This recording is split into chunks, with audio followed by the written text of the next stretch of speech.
something I already knew. What's up, YouTube? It's Classic 1333 coming to you live outside on a gorgeous sunny day. Fall is coming and I'm totally excited about it. So this video today, it's about TNA, basically like ripping out a bunch of little stuff that I have noticed on TV that I don't really like so much. And before I go into it, if any of you guys don't know about this, I'm going to show it to you. They make caffeinated bottled water. How awesome is that? It's like, I need to drink more water, but I need caffeine, so they put it in one. It's fucking amazing! Alright, anyway, let's go into the show. So, basically, like, I've just got kind of like 5 key points I want to talk about, 5 little things. I watched Impact last night, and TNA needs to learn how to do, like, their beatdowns better. Well, 2 things to talk about with the whole beatdowns thing. Basically, what I'm talking about is Abyss and Stevie Richards. Like, I hate the whole, like, EV 2.0 storyline. Like, I could kind of understand why they wanted to do it. That they wanted to bring Extreme back, but what they did wrong was they brought the wrong guys to do it with. They brought, like, you know, older guys that are kind of past their prime to do it versus younger guys doing it, but that's another story.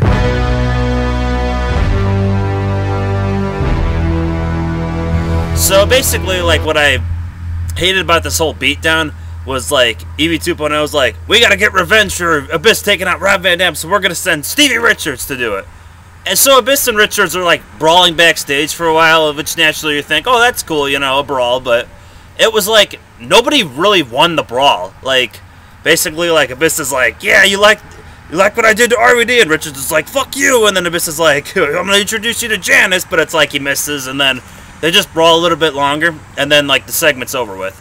So, yeah, Richards isn't, like, unconscious, and Abyss isn't, like, standing over him, you know, triumphant that he took him out or anything. It was just, they just stopped the fight. So it's like, okay, Richards really didn't get beat up, so what was the point of it? You know, clearly they should have did a segment where Richards, like, you know, he had some offense, which was fine, but it was like he should have had some offense, and then Abyss should have, like, took him out, and that should have been it, you know?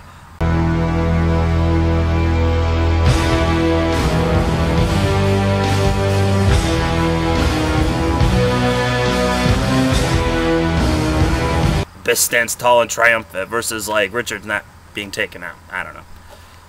So, I thought it was funny when Rhino Gordon, like, he, like, hurt his knee doing it. It's like, again, you know, they just can't do it anymore. It's like, if they're going to do, like, bring an extreme angle into TNA, they should do it with some younger guys. I don't know. So that was one point. This kind of, next point kind of ties into it, but, like, I didn't really like the Beer Money total squash over the FBI. I know the FBI is not, like, the greatest team in the world, but for anybody like an EV 2.0 that I actually care about right now, the FBI, like, might be the only guys because they can actually still somewhat wrestle. But, yeah, I don't know. I didn't like the complete squash over him by Beer Money. I think the FBI should have got, like, some offense in. Beer Money should have won, definitely. Totally agree with that, but I think they should have got more offense in. So, I probably should take a sip of the water so you guys don't think it's, like, poisoned or made up by me or something. So that was the second point. Well, that's my bottle cap. I'm not going to be getting that anytime soon. Third point of this video. Dixie Carter sucks on the microphone. Like, originally she was, like, not wanting to be an on-TV character, like, at all. And then now she's, like, on every week or something. And it's just, she sucks on the microphone. Like, even last night they had, like, Ric Flair cutting a promo, which Flair's promo was very funny, I thought. Like, he was like, why don't we, you know, he was like, instead of doing our business on air, why don't we go back to the hotel room and do it? I mean, that was funny stuff. What she should have did, at least at the very least, was kind of, like, going along with it.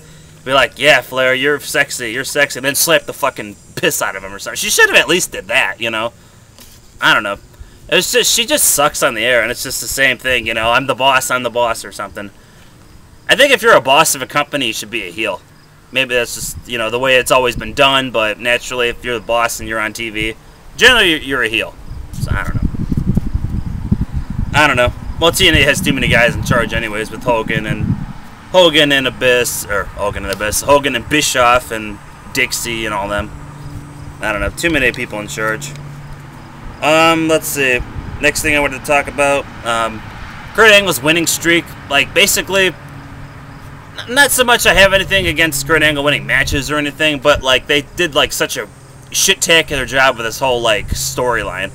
How Kurt Angle's like, I gotta beat everybody in the top 10 rankings, and then if I don't, my career is over with.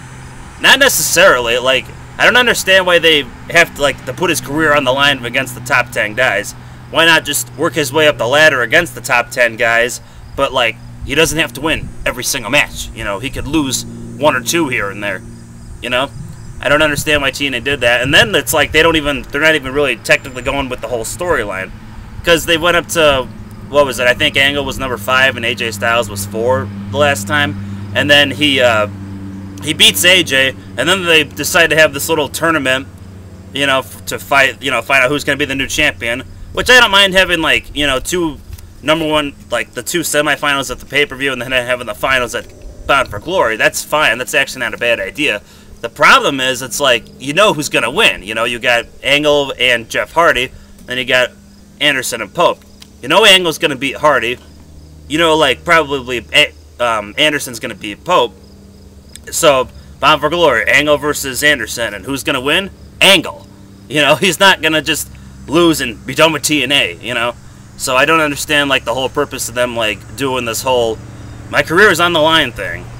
You know, they really should have went, like, a different route with this.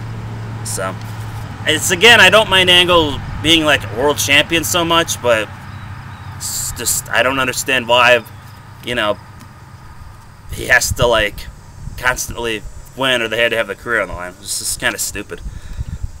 Let's see, anything else I want to talk about?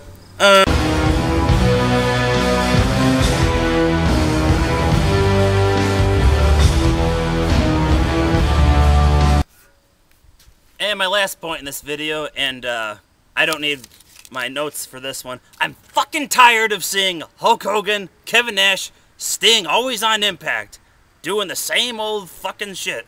Always like, yeah, we're here to keep our spots, and we're here to keep our spots, and we're not going to let the young guys move us out of the way. It's old. It's like TNA has, like, done this forever. They've done the same storyline forever. And, like, I'm sick and tired of seeing Hogan, Sting, and Nash on TV every week. It was the same thing when they had, like, you know, Holland, well, I want to say Six-Pac, but X-Pac, you guys know him. He could still wrestle. Sean Waltman, he can still wrestle, but it was like they had Scott Hall and Nash and Hogan and Sting, and it's just like, you know, the guys can't wrestle anymore. Get him off the freaking TV.